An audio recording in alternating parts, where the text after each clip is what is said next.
Hello. Hello. हाँ doctor, सभी clear आवाज आ रही है? हाँ, अब एकदम परफेक्ट क्लियर है। अब बात करके समझ में आएगा। हाँ। देखिए, अगर वॉल्यूम के हिसाब से लेते हो तो लेडीज का बताया। अब आई डोंट नो हाउ आप कितना कंफर्टेबल होंगे लेडीज के बारे में रिसर्च करते हुए, हम्म। पर हम्म। उसमें बहुत कॉम्प्लिकेशंस है लेडीज के उसमें। अच्छा, और ज्यादा एरिया कवर कर सकते हैं अपन, ऐसे कह रहे हैं आप? हाँ, मतलब ज्यादा एरिया के अलावा आपके पास पेशेंट्स का देखेंगे तो अब जैसे पीरियड्स की बात कर रहा हूँ, हम्म। कम से कम 20-25% लोगों को इरेगुलर पीरियड्स में पेन, कंटिन्यूअस ब्लीडिंग होती रहती है, बंद नहीं होती, बहुत हम्म। सारी कॉम्प्लिकेशंस होती हैं। हम्म। उसके बाद ये तो 20-25% को है। जो वाइट डिस्चार्ज से रिलेटेड होती है हम्म। वो प्रॉब्लम करीब करीब 50-60-70% लोगों है। कुछ लोग तो कहते हैं 190% लोगों को है। हाँ हाँ। अ, उसके अलावा जो और इश्यूज होते हैं, जैसे लड़कों में होती है अर्ली इजैकुलेशन कह लो, या दूसरे तरीके के इश्यूज होते हैं, वो गर्ल्स में भी बहुत ज्यादा होती है। हाँ। अब उसके अलावा जो प्रॉब्लम्स होते हैं, सेक्सुअल प्रैक्टिसेस क्या होना चाहिए, किस की कॉम्प्लिकेशंस होती है, उसका इन्फॉर्मेशन जीरो है अभी तक। हाँ हाँ। उसके बाद आप बात करो, हाँ, कॉस्मेटिक्स की बात करने लगो, हेयर फॉल, डेंड्रफ, हाँ हाँ। ऑलमोस्ट 60-70% पॉपुलेशन को है आज की डेट में प्रॉब्लम। हाँ। डेंड्रफ का किसी को एबीसी नहीं मालूम, हम्म। हेयर फॉल का किसी को एबीसी मालूम नहीं है। हाँ हेयर फॉल का और डेंड्रफ का एक ही कारण होता है, और हाँ। वो कारण वही है जो लोग डेंड्रफ को खत्म करने के लिए जो काम करते हैं, उसी से डेंड्रफ बढ़ता है। अच्छा। हाँ। डेंड्रफ का एक ही कारण होता है, डेंड्रफ का कारण होता है कि हमारे सर में किसी भी तरीके का तेल या कोई भी मसाज करना। हम्म। डेंड्रफ खत्म करने में सिर्फ 4 दिन लगते हैं। अच्छा, हेयर फॉल खत्म करने में सिर्फ 4 दिन लगते हैं। वो मतलब अपने को वहाँ का सेलुलर क्या बोलते हैं, ब्लड फ्लो वगैरह अच्छे से इम्प्रूव करना होगा, यही ना, मतलब बेसिक अपने नो जिससे। No no no, blood circulation is only 5% 10% important. हाँ आपके स्काल्प से ऑयल निकलता है नेचुरल, हाँ बिल्कुल। आपके स्किन में से भी निकलता है। हाँ जब आप अपने सर में तेल लगा लेते हैं हाँ। तो नीचे वाला ऑयल कैसे निकलेगा? अच्छा अच्छा, मतलब वो रुक गया तो स्किन डेड हो सकती है ब्लॉकेज के कारण। नहीं, ब्लॉकेज की वजह से वो जो ऑयल होता है वो आपका स्काल्प का लेयर्स में जम जाता है, स्केलिंग हो जाती है। अच्छा, वो ऑयल रहता मतलब वो जो हाँ, निकलता है। वो जो डेंड्रफ होता है, डेंड्रफ कुछ नहीं होता, सॉलिड, जब वो सॉलिडिफाई हो जाता है ऑयल तो वो डेंड्रफ होता है। हाँ हाँ। अब अगर कहीं मान लो कहीं पर आपका लकड़ी का फर्नीचर है, उसके ऊपर ऑयल लग जाएगा, हाथ लग रहे हैं आपके, उसको जो बॉडी का ऑयल है उसमें लग गया तो क्या करते हैं? काला काला पड़ जाता है हाँ हाँ। और वो जम जाता है। हाँ सही बात है। तो उसको साफ कैसे करोगे? उसको साफ करने का तरीका है कि आप लेके बैठ जाओ, 3 घंटे तक उसको रगड़ते रहो। हाँ बिल्कुल।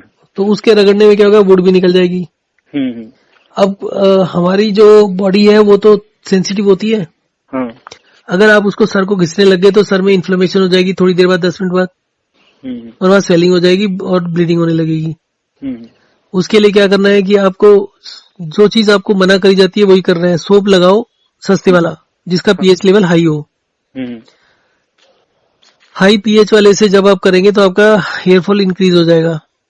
हाँ। और आपका जो सोप लगाने के बाद में टॉवल लीजिए कॉटन का और हल्के हल्के मसाज करिए 1-2 मिनट के लिए। हम्म। मसाज करने का जो टारगेट रहना चाहिए वो ये रहना चाहिए कि जो स्काल्प की जो सॉलिडिफाइड लेयर्स हैं ऑयल की, हम्म। उस ऑयल को कॉटन के टॉवल में शिफ्ट करना है। अच्छा, हाँ समझ। कॉटन का टॉवल रोज धोते रहो, हम्म। तो उससे क्या होगा? ज्यादा से ज्यादा ऑयल तेजी से निकलना शुरू हो जाएगा। हम्म। दूसरा चीज, मसाज हो रही है तो ब्लड सर्कुलेशन भी इंप्रूव हो रहा है। हाँ। अब हेयर फॉल का कारण क्या होता है? हेयर फॉल, या बेसिकली ये बोल लीजिए कि जो गंजे होते हैं, गंजे होने का कारण क्या होता है? कोई भी आदमी बाल टूटने से, बाल झड़ने से गंजा नहीं होता, हाँ हाँ। बालों के ना उगने से होता है। हाँ। अब एक बेवकूफ आदमी ने क्या रिसर्च किया, हम्म। उसने 123 शैम्पूज के ऊपर रिसर्च किया। हाँ एंटी डेंड्रफ जो शैम्पू आते हैं, हाँ। हाँ ऑलमोस्ट सारे के सारे शैम्पू का जो पीएच लेवल होता है 3 to 4 होता है। हाँ। हमारा जो स्काल्प होता है उसका पीएच होता है 5.5। हाँ। अब जब जो छोटा बच्चा होता है ना, जो पैदा होता है, मतलब 6 महीने 1 साल का होता है, हाँ उसका स्किन बहुत सॉफ्ट होता है। हाँ उसकी स्किन का जो पीएच होता है वो 6.5 होता है। हाँ हाँ जैसे जैसे हम ग्रो होते हैं हमारी स्किन टाइट हो जाती है, हाँ तो वो 5.5 4.5 की तरफ भागता है। हाँ हाँ, मतलब एसिडिक होते जाता है जैसे। हाँ, तो अब इसका कंक्लूजन उसने रिसर्च करने वाले ने ये निकाला कि जिसको हेयर फॉल का प्रॉब्लम है, he should use low pH वाला, ताकि वो जो स्काल्प के जो फॉलिकल्स हैं वो टाइट हो जाएं और हेयर फॉल ना हो। लो पीएच कैसे? उल्टा शायद, हम्म, शायद उल्टा सोच रहे। कैसे? नहीं, जैसे उन्होंने सोचा कि लो पीएच, एक्चुअली बचपन में ज्यादा पीएच रहती है, हम्म, और उसके बाद जब अपन थोड़ा मॉडरेट एज में जाते हैं, जब अपने फॉलिकल्स सबसे ज्यादा एक्टिव होते हैं, हम्म। तो उस समय लगभग 5.5 के आसपास, तो शायद वो सही होगी ना पीएच, अगर पीएच के हिसाब से देखें तो। नहीं, पीएच 5.5 तो होगा, परंतु देश है कि हेयर फॉल हो रहा है, तो अगर फॉलिकल्स टाइट हो जाएंगे तो बाल को नहीं झड़ने देंगे ना। अच्छा, हाँ हाँ, अच्छा ये सोच रहे हो। उसने ये सोचकर ये बोल दिया कि हमें 3-4 वाला यूज करना चाहिए, हाँ हाँ परंतु वो ये भूल गया कि वो जो लोग गंजे होते हैं जिनकी टांड निकल जाती है, वो इसलिए टांड नहीं निकलती है क्योंकि उनके बाल झड़ गए वहां से। हम्म वो इसलिए कि वहां पर बाल उगे नहीं, क्योंकि बालों का जो एज होती है वो 2 इयर्स होती है, हम्म, और वो रोज के रोज झड़ते हैं हाँ और बिल्कुल नए बाल आते हैं। तो अगर आपका नया बाल उगना बंद हो जाए तो 2 साल में हर कोई गंजा हो जाएगा। बिल्कुल। ऑन टॉप ऑफ दैट, जो गंजा आदमी है उसके तो बाल झड़ते ही नहीं, उसके तो बाल ही नहीं है, बाल ही नहीं है। फिर भी वो गंजा है। हम्म तो इसका मतलब क्या हुआ, उसका ग्रोथ होना बंद हो गया। हम्म अब इसकी और बहुत सीरियस इम्प्लीकेशंस है। हम्म अब जो आदमी गंजा हो गया कम्प्लीटली, उसका स्काल्प पे ऑयल की लेयर्स जमी हुई है। जब आप लोगों से इंटरेक्ट करोगे तो आपको पता चलेगा कि जो लोग तेल ज्यादा लगाते हैं वो गंजे हो रहे हैं। अच्छा, मैं भी जब बहुत आप लगाता हूँ। हम्म, मैं भी बहुत तेल लगाता हूँ। हम्म, जैसे जैसे आप तेल लगा, अच्छा दूसरा क्या होता है कि जो आपका शैम्पू होता है उसमें कंडीशनर होता है। हाँ कंडीशनर बाल धोने के बाद में आपके स्काल्प के ऊपर एक लेयर बना देता है। हाँ उस लेयर की वजह से नीचे का ऑयल नहीं निकल पाता, तो वो एक और लेयर बनती रहती है अंदर। हाँ, एक और रीजन हो गया। हाँ फिर क्या होता है कि क्या कहते हैं, आपको अगर डैंड्रफ को खत्म करना है, अगर आपको 1 मिनट ठहरो, हाँ, एक दूसरा लॉजिक है। हेयर की ग्रोथ और जो खेती करते हैं, एग्रीकल्चर करते हैं, उसमें कोई डिफरेंस नहीं है। अच्छा, आप बीज डालने से पहले हल चलाते हैं। हाँ हल इसलिए चलाते हैं क्योंकि उसकी जो टॉप सॉइल होती है वो लूज हो जाए। हो जाए। हाँ उसको लूज इसलिए करते हैं कि जब बीज में अंकुरित हो उसका, तो उसमें से पौधा जो है आराम से निकल सके। आसानी से बाहर निकल सके। हाँ अब यही चीज पीएच का है। आपका स्काल्प का 5.5 है। हाँ हाँ, और अपने। एक ऑर्डिनरी सोप जो होता है उसका 10 होता है। जैसे लक्स का सोप मैंने एक बार चेक किया था तो उसका 10 है पीएच। हम्म तो जिसका 10 पीएच है वो आपका स्काल्प के फॉलिकल्स को लूज कर देगा, हम्म बाल आराम से निकल पाएंगे हम्म और ऑयल भी आराम से निकल पाएगा। हाँ तो जो ऑयल आपका जमा हुआ है, सॉलिड बना हुआ, उसको तो टॉवल ले लेके हल्के हल्के मसाज करते रहे। हम्म और जो ऑलरेडी सॉलिड हो चुका है, जब वो ड्राई हो जाए, बाल सूख जाए अच्छे से, तो उसके बाद आप फिंगर टिप से हल्के हल्के मसाज करते हो उसको बाहर निकाल दीजिए, झाड़ दीजिए सर को टिल्ट करके। हम्म अब इसमें अगर आपने हल्का सा भी तेज मालिश किया या ज्यादा मालिश करना शुरू कर दिया तो आपको इन्फ्लेमेशन हो जाएगी। जो आपके सर का जो फॉलिकल्स हैं हाँ वो स्वेलअप हो जाएंगे और ऑयल निकलना बंद हो जाएगा। अगर स्वेलिंग होगी तो ऑयल फिर नहीं निकलेगा। बिल्कुल। इसमें खेल यही है कि आपको मसाज कितना प्रेशर डाल के करना है वो इम्पोर्टेंट है, हम्म और उसकी रेगुलरिटी कि आप कितने कितने देर बाद कर रहे हैं। मसाज करते हुए आपका हल्के स्काल्प में हल्का सा भी इन्फ्लेमेशन नहीं होना चाहिए, आपको बिल्कुल भी सेंसिटिविटी नहीं होना चाहिए। हम्म अगर आप इसको इंश्योर करते हो तो 15 से 20 दिन के अंदर बाल थोड़े थोड़े काले होने शुरू हो जाते हैं। तो काले भी होते हैं। सफेद बाल तो आजकल 15-15 साल के बच्चों को हो रहे हैं। बिल्कुल, मुझे भी थे। बस मतलब शायद मैं 16 साल का था तब दो तीन बार सफेद हुए थे। अभी तो बहुत से हो गए हैं। अभी मैं 22 का हूँ। तो अब ये वाले अगर आप प्रॉब्लम लेके चलते हो तो almost you cover 60% of the population. बिल्कुल। और इसमें सबसे मजेदार बात है कि सबसे अच्छा रिजल्ट आपको लड़कों में मिलेगा। तो आपको जो जेंडर का प्रॉब्लम है ना, कि लड़कियों में जाते हुए जेंडर प्रॉब्लम भी आएगी, और अगर आप इसको लेके चलते हो, आप लड़कों पर एक्सपेरिमेंट करते हो, 3 से 4 दिन में एकदम खत्म हो जाएगा डैंड्रफ। हाँ बिल्कुल। ठीक और है, तो results will be very very fast. ऊपर से मैं हॉस्टल में रहता हूँ, तो यहाँ तो 107 हमारे बैच में लड़के। यहाँ तक बहुत से लोगों पे और करते जिस दिन आप इसमें सक्सेसफुल हो गए तो लड़कियां भी होंगी, फिर लड़कियों को बताओगे, उनका साथ सिर्फ एक ही समस्या होती है कि उनके बाल थोड़े लंबे होते हैं। उनको बोलो रोज साबुन से धोना है, तो वो कहेंगे स्टिकी हो जाता है। उनके 100 ड्रामे होंगे, पर जिस समय लड़कों को समझ में आ जाएगी तो उनकी भी सिस्टर्स होती हैं, धीरे धीरे करके बात फैल जाएगी। हाँ हाँ, सही बात। तो सर अभी अभी क्या प्रॉब्लम है कि हमको रिसर्च पब्लिश करनी है, तो उसका मतलब तुमने पहले से कुछ तो भी रिसर्च करी हो। तो मेरे पास एक ही चीज है, वो आर्थराइटिस वाला। किसका? जो आर्थराइटिस का? अच्छा। हाँ, वही जो मैंने नानी के ऊपर किया था, जो आपने आपके साथ बता के वो है। तो एज मतलब आगे एक्चुअली प्रपोजल करना पड़ता है कि मैंने ऐसा था किया, मुझे ये रिजल्ट मिला, या फिर मेरा यही थेरेपी, क्या इस पे मैं रिसर्च कर सकता हूँ। उसके लिए अगर अप्रूवल मिलता है तो फिर वो कुछ 10,000 या 25,000 ऐसा कुछ रुपीज देते हैं, अगर तुम्हारा रिसर्च कंप्लीट होने के बाद में, अगर अप्रूव हो गई तो। नहीं नहीं, आपका मान लीजिए रिसर्च अप्रूव हो गई तो आप रिसर्च कहाँ पर करेंगे? कॉलेज में वो मतलब कॉलेज हेल्प करता है, कॉलेज के ओपीडी में, या फिर आपके अगर तुम अपने बैचमेट्स पे करना चाहते हो तो हॉस्टल के बैच में उनके ऊपर भी कर सकते हैं थोड़ी, ऐसा मतलब कोई अपना। एग्री भी तो करना चाहिए, एग्री नहीं करेगा कोई भी। मैं एक्चुअली आपको बताता हूँ प्रैक्टिकल प्रॉब्लम्स कहाँ आती हैं। हाँ। मैं लिंक्डइन पर हूँ, कैसा? मैं लिंक्डइन पर हूँ। हाँ हाँ।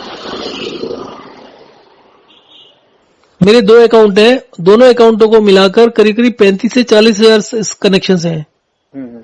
उसमें से कम 10,000 जो कनेक्शन है वो पीएचडी वालों के हैं। हाँ। अब मुझे प्रॉब्लम आ रही थी रिसर्च के लिए, तो मैंने क्या किया, क्योंकि एक अकाउंट जो है वो रिसर्चर का ही है, जो कि मैं ही यूज कर रहा हूँ। हम्म। तो उसमें हमें प्रॉब्लम ये आ रहा था कि हमें पेपर चाहिए, हम्म। पेपर के लिए हमें सिग्नेचर भी चाहिए लोगों के, हम्म। डॉक्यूमेंट्स भी चाहिए। हम्म। तो मैंने जनरल पब्लिक से ट्राई किया, तो जनरल पब्लिक तो जिसको जो कैमरा फैंसी नहीं होता, या मतलब रिपोर्ट कलेक्ट करना तो ऑलमोस्ट इम्पॉसिबल सी चीज है। मान लो किसी को कोई प्रॉब्लम है, हम्म। वो हमें कांटेक्ट करता है, हम 15 दिन में उसको ठीक कर देते हैं। हाँ तो अगर मैं उसको बोलता हूँ कि भैया पुरानी भी रिपोर्ट दे, नई भी रिपोर्ट ला के दे, तो हाँ, कोई एग्री नहीं करता। मतलब रिपोर्ट हम बनाना मुश्किल होता है अगर आप फोन से बात करें तो। भाई अगर कोई ठीक हो गया, वो he should spend money on ultrasound. हाँ। अगर कोई ठीक हो गया, उसको किसी भी तरह के सिम्टम नहीं है, कोई भी प्रॉब्लम नहीं है, और उसका वेट भी कम हो रहा है, सब कुछ रीजनेबल चल रहा है, तो वाई शुड स्पेंड मनी। हाँ बिल्कुल। ठीक है। हम्म। तो एक ये कॉम्प्लिकेशन आ रही थी, तो मैंने क्या किया, मैंने लिंक्डइन पर एक ग्रुप बना लिया, हाँ। दे दिया कि किसी भी आदमी को कोई भी रिसर्च करनी हो हम्म। तो इस ग्रुप में वो हमें भेज सकता है, हम उसको अप्रूव कर देंगे। तो वो रिसर्च में जो लोग पीएचडी रिसर्च कर रहे हैं, हाँ हाँ। अगर 10,000 लोग हैं तो 10,000 में से 9,000 लोग तो बीमार हैं, किसी न किसी तरह की कोई ना कोई कॉम्प्लिकेशन तो होती है सबको। हाँ। तो उनको दूसरे लोगों पर ट्राई करने की जगह हम उन्हीं लोगों पर ट्राई कर सकते हैं। हाँ बिल्कुल, क्योंकि तो खुद अब वो खुद रिसर्च कर रहे हैं, तो उसकी इम्प्लीकेशंस को भी समझ सकते हैं, हाँ रिपोर्टिंग की कॉम्प्लेक्सिटीज को भी समझ सकते हैं, और सब कुछ ठीक से कर सकते हैं। हाँ, वो सारी इम्पोर्टेंस को समझ सकते हो बिल्कुल। ठीक है। अब मेरे पास उस ग्रुप में 850 से ऊपर लोग हैं, हम्म। और वो उसमें से 850 में से 750 से ऊपर रिसर्च करने वाले हैं, पीएचडी हैं, जो कि हेल्थ के ऊपर रिसर्च कर रहे हैं। हाँ। मैंने उसको ग्रुप को बनाते ही एक ही चीज डाला था, hydration dehydration, understanding the hydration, understanding the understanding the fluid regulation क्या? Fluid regulation? नहीं, अंडरस्टैंडिंग द थर्स्ट मैकेनिज्म। हाँ। तो अंडरस्टैंडिंग द थर्स्ट मैकेनिज्म की, तो उसके ऊपर मैंने एक वीडियो बनाया थर्स्ट मैकेनिज्म के ऊपर, कि हमें प्यास क्यों लगती है और कैसे दूर होती है, सलाइवा कैसे इंक्रीज होगा। हाँ देखा मैंने। हाँ। दुनिया में सलाइवा का कोई भी वो हिसाब किताब नहीं है। ठीक है। उस रिसर्च में पार्टिसिपेट करने के लिए सिर्फ उनको बोला था, सिर्फ 24 घंटे के लिए आप खाने के साथ पानी पियो, और उसके बाद 24 घंटे बाद बताओ आपका थर्स्ट मैकेनिज्म, आपका थर्स्ट का परसेप्शन कितना हुआ, कम हुआ थर्स्ट या ज्यादा हुआ। आप मान लो 4 लीटर पानी पीते, उसको कम करके आपने 1 लीटर कर दिया। उसके बाद आपको रिपोर्ट करना है, एक दिन में नहीं होता तो 2 दिन करके देख लो, ज्यादा से ज्यादा 48 आवर्स में। यंग लोगों में करीब करीब आप समझो 99% का रिजल्ट है इसमें। एक भी आदमी ने रिसर्च में पेपर नहीं भरा, including those people who said that we want to be part of the research and हम भी चाहते हैं हमारा भी नाम इसमें एसोसिएट हो जाए। जिनको हाँ कर दिया उन लोगों तक ने फॉर्म नहीं भरा। एक सिंपल सा फॉर्म था, एक पेज का, गूगल फॉर्म्स टाइप का शायद बनाया होगा आपने। हाँ। और उसके बाद कई रिमाइंडर्स दे दिए, सब कुछ दे दिया, और उसमें दुनिया भर के, सिर्फ हिंदुस्तान के पीएचडी रिसर्चर्स नहीं है, दुनिया भर के रिसर्चर्स हैं, बट फॉर्म भर के कोई भी राजी नहीं है। दुनिया में किसी भी आदमी के पास किसी भी काम के लिए टाइम नहीं है, सीरियस काम के लिए। वो एक्चुअली छोटा समझते हो उस चीज को, ऐसा वो लोग। मैं ऐसे लोगों के कांटेक्ट में था उस समय, जो लोग मॉलिक्यूलर कैंसर और पता नहीं क्या क्या रिसर्च कर रहे हैं, दुनिया भर के चीजों में लगे हुए हैं, और उसको उनके कपड़े उतार देते हैं जब डिस्कशन होता है ना, कि भैया ये सब चीजों का तो कोई मतलब ही नहीं है जो तुम कर रहे हो। कि समझ में आने के बावजूद, उसको ये समझ में आने के बावजूद कि हम थर्स्ट मैकेनिज्म में बोल क्या रहे हैं, क्या कह रहे हैं, वीडियो देखने के बाद, डिस्कशन करने के बाद, घंटों डिस्कशन करने के बाद, एंड रिजल्ट इज 0। लोग इतना ज्यादा वो है, मतलब फालतू के बातों में जितना बाजी टाइम वेस्ट कर ले, काम की चीज में कोई नहीं करेंगे। हाँ, ऐसे हो गया। मैं देखा, मैं दुनिया वैसे ही हो चुकी है आजकल। देखिए, थर्स्ट मैकेनिज्म के ऊपर समझने के लिए आपको, अगर किसी के पास भी कॉमन सेंस है, उसको 10 मिनट में समझ में आता है कि इसमें सब्सटेंस है। बाकी किसी में तो कुछ भी समझ ही नहीं लगता ना। आप माउथ अल्सर्स के ऊपर रिसर्च कर लो।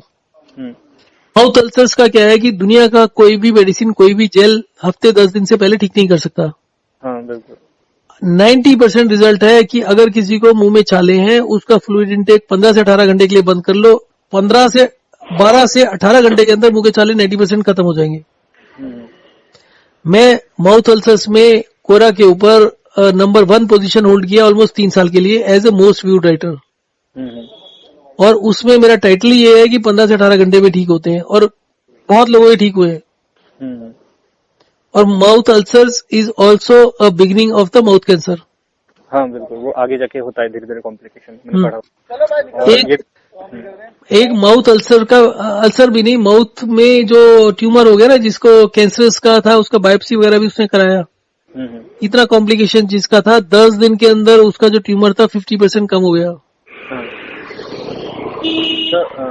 ये क्वेश्चन था कि ट्यूमर में अगर अपन फ्लूइड रेगुलेशन वगैरह से करें, ट्यूमर सेल्स जो होती है बहुत तेजी से बढ़ती रहती है, और अपना बस ये गोल चाहिए कि अपन अपने बॉडी को इस मतलब ऐसा बनाए मैकेनिज्म को कि वो ज्यादा तेजी से उनको मार पाए और ज्यादा तेजी से उनको निकाल पाए अपने बॉडी से बाहर।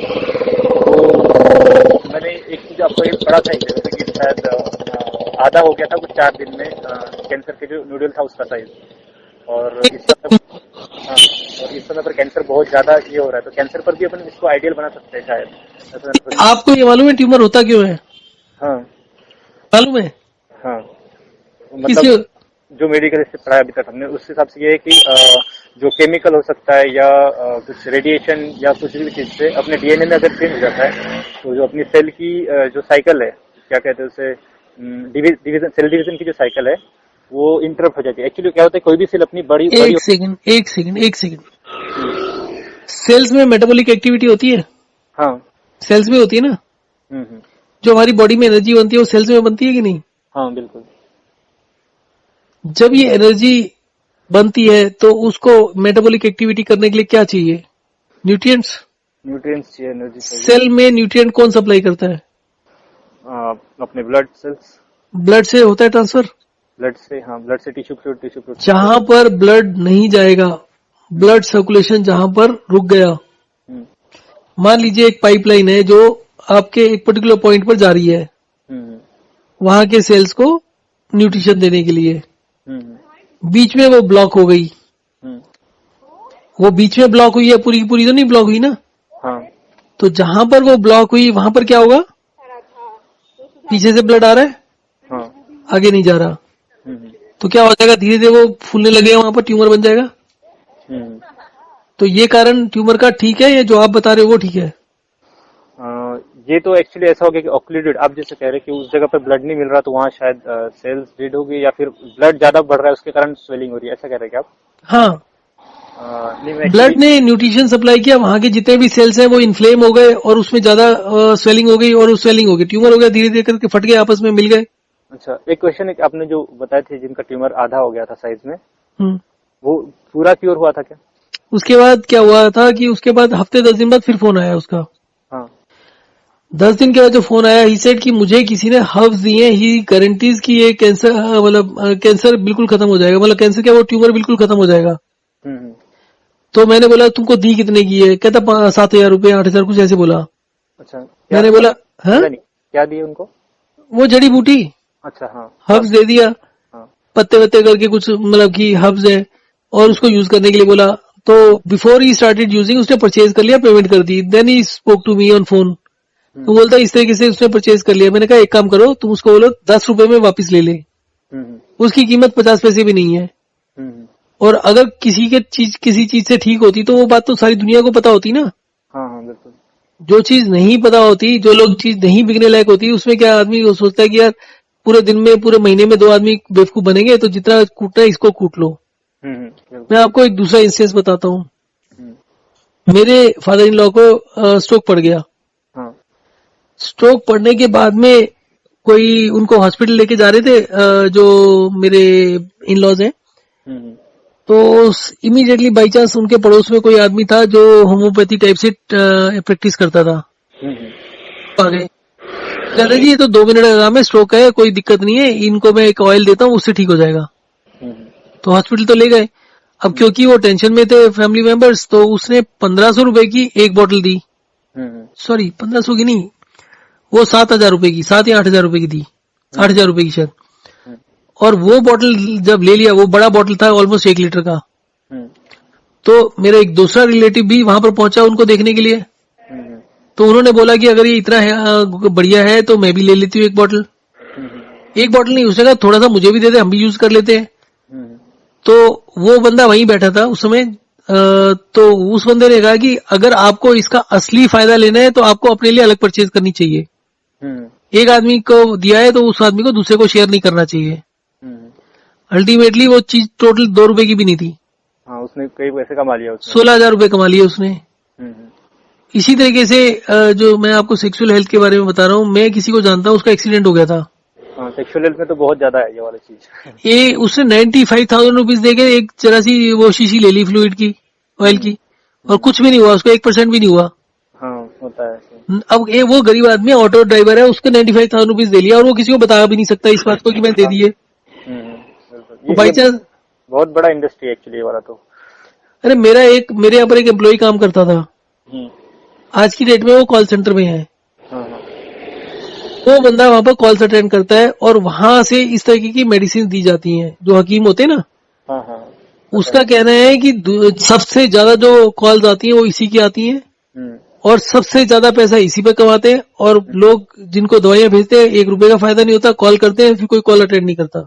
हाँ जानकारी है मुझे इस बारे में। हाँ देखिए मैं एक पॉइंट ऐड करूंगा वो कैंसर में, कि कैंसर का एक्चुअली कॉज ये है कि जो सेल्स जो होती है अपनी, सबसे पहले सेल का डिवीजन होता है, उसके बाद में वो धीरे धीरे ग्रो करती है, और अपना जो फाइनल साइज होता है, मतलब जैसे अगर उसको क्या कहते हैं हार्ट की मसल सेल बनना अगर उसे, तो मसल सेल एक बार बन जाएगी, फिर उसकी ग्रोथ रुक जाएगी। जैसे अपनी स्वेट ग्लैंड वगैरह की सेल्स हो गई, वो सेल बन जाएगी, उस शेप में आ जाएगी, उस फंक्शन। एक सेकंड हमारे कैंसर की 3 ट्रीटमेंट होते हैं। हाँ कीमोथेरेपी होता है, रेडिएशन होता है, और सर्जरी होती है। हाँ सर्जरी होती है ताकि कैंसर सेल्स को वहां से हटा दिया जाए काट के। अब मुझे बताओ कैंसर सेल्स फैलते कैसे हैं? हाँ मैं वो बताना चाहता हूँ। देखिए कैंसर जो है वो एक्चुअली उनकी ग्रोथ जो होती है अनकंट्रोल्ड तरीके से होती है। ये चीज आप अनकंट्रोल्ड बोल रहे हैं क्योंकि आपको पता नहीं है कैसे होती है। अगर आपको पता होता तो आप बताते इस तरीके से हो रही है। नहीं मैं आपको बेसिस बताता हूँ उसका। जो सेल साइकिल होती है, एक सेल मतलब पहले कैसा होगा, उसके अंदर माइटोसिस मियोसिस वगैरह होता है, उसके वो जीन्स अलग अलग होते हैं, उसके बाद में 2 सेल डिवाइड होती है, डिवाइड होने के बाद में फिर वो ग्रो करके रुक जाती है, ये नॉर्मल होता है। लेकिन एक्चुअली क्या होता है, जीन में थोड़ा जो म्यूटेशन वगैरह होने के कारण वो रुकती नहीं है, और वो कंटिन्यूसली ग्रो करती रहती है। उसका जो नॉर्मल साइज रहता है नॉर्मल साइज नहीं रहता, वो अलग सा साइज हो जाता है। वो सारी पैथोलॉजीज है, उसके कारण सेल एकदम ग्रो होकर लंप बनाने लग जाती है। फिर खुद के लिए वो ब्लड वेसल्स वगैरह खुद के लिए नई नई ब्लड वेसल्स बनाती है ताकि खुद को मिले। मैंने एक्चुअली वो समझ लीजिए कि अपने अंदर ही डीएनए चेंज हो गया, तो समझ लो कुछ नए तरीके से ऑर्गेनिज्म बन गया हो एक तरीके का। ये जितना भी बात बोल रहे हैं इसका साइंटिफिक प्रूफ कहाँ है?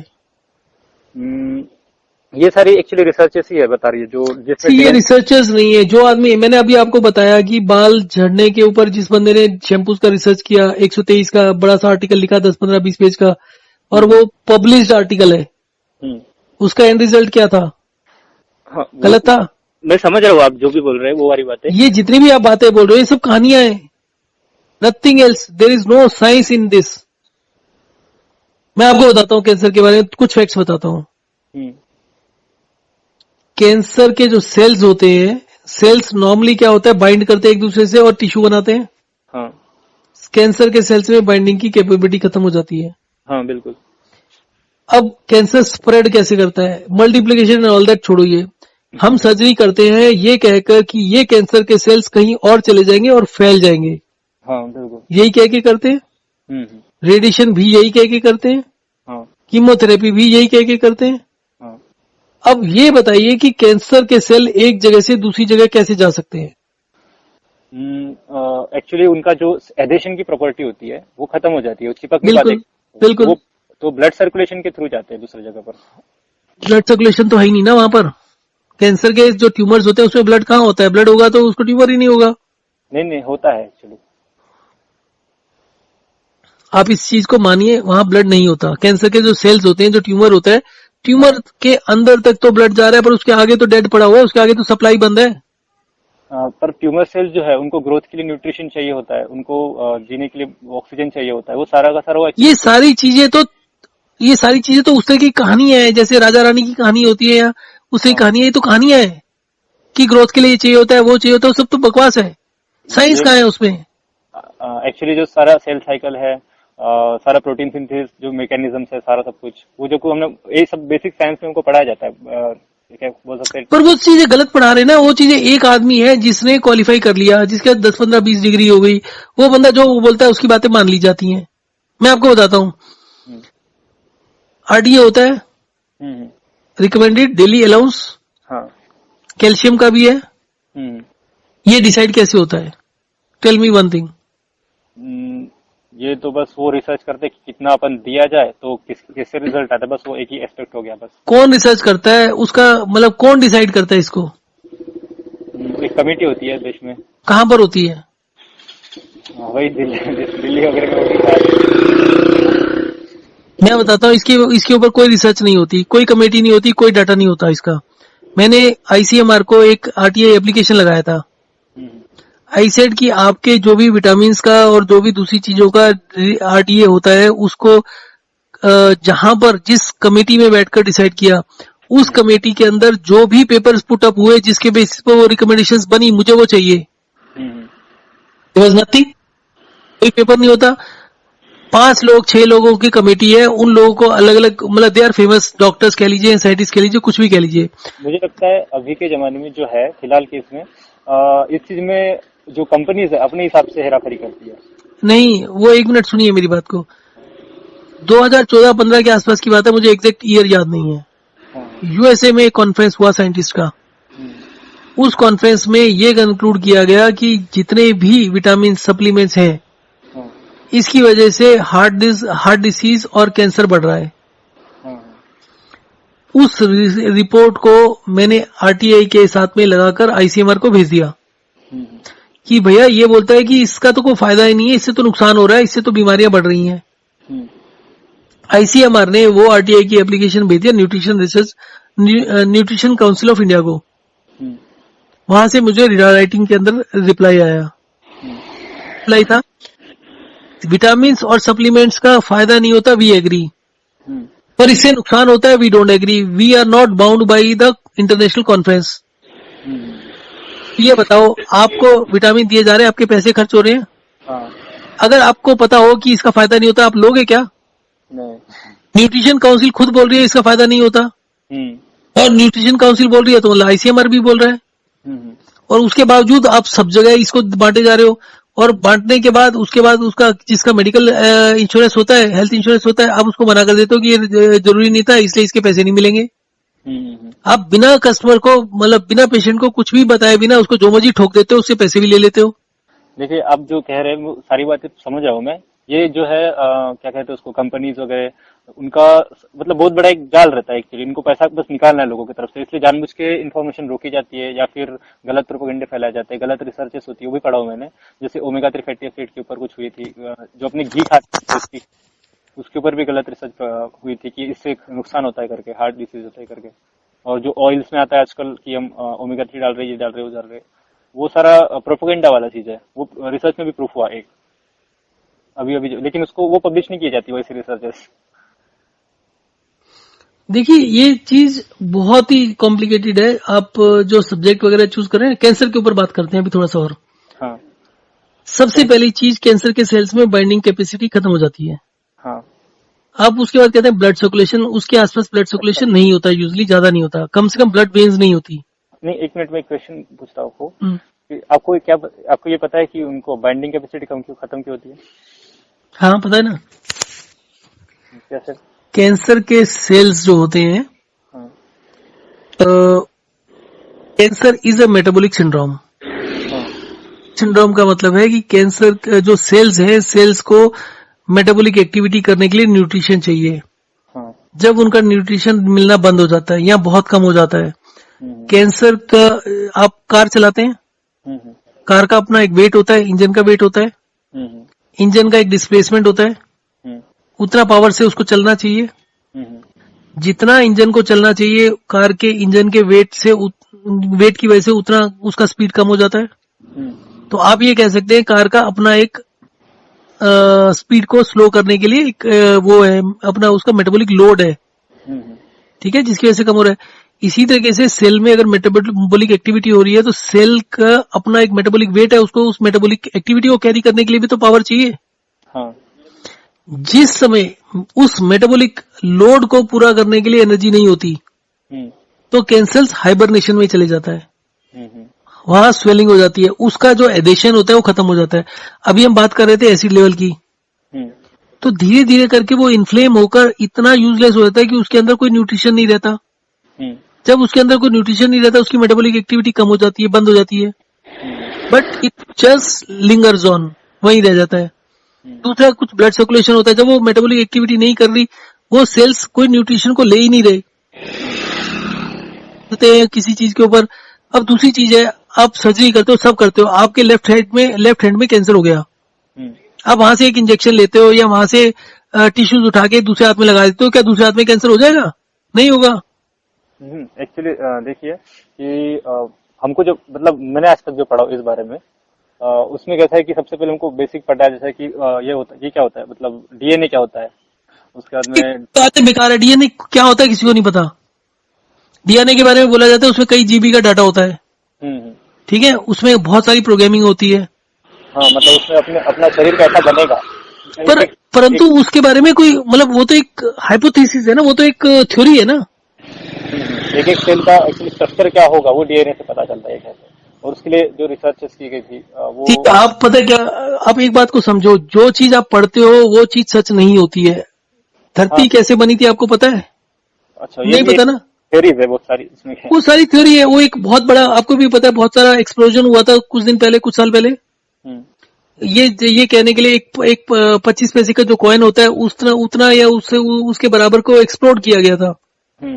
और ये थ्योरी यही थी कि एक इतने बड़े एक्सप्लोजन से धरती बन जाती है। अभी वो रिसर्च हो ही रहा है, वो एक थ्योरी है ना सिर्फ, और तो कुछ नहीं है। इसी तरीके से ये भी थ्योरी है।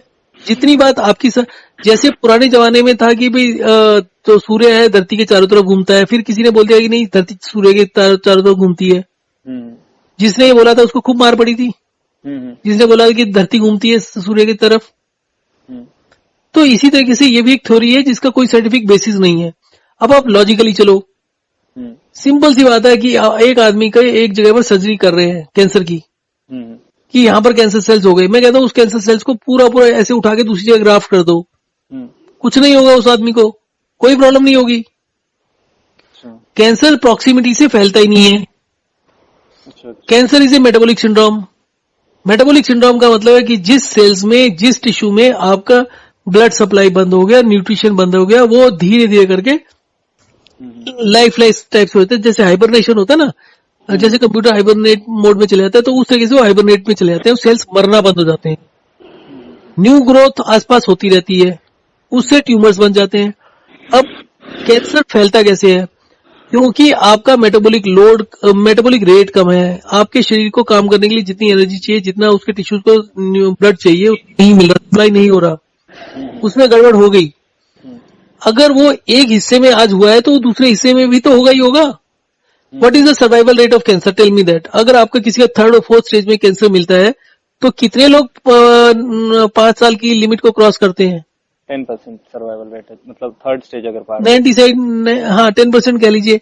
तो इसका मतलब है कि उन लोगों की, ये जो 97 बाकी लोग हैं जो मर गए, इनकी सर्जरी भी हुई, रेडिएशन भी हुआ, सब कुछ हो गया, फिर भी क्यों मर गए ये लोग?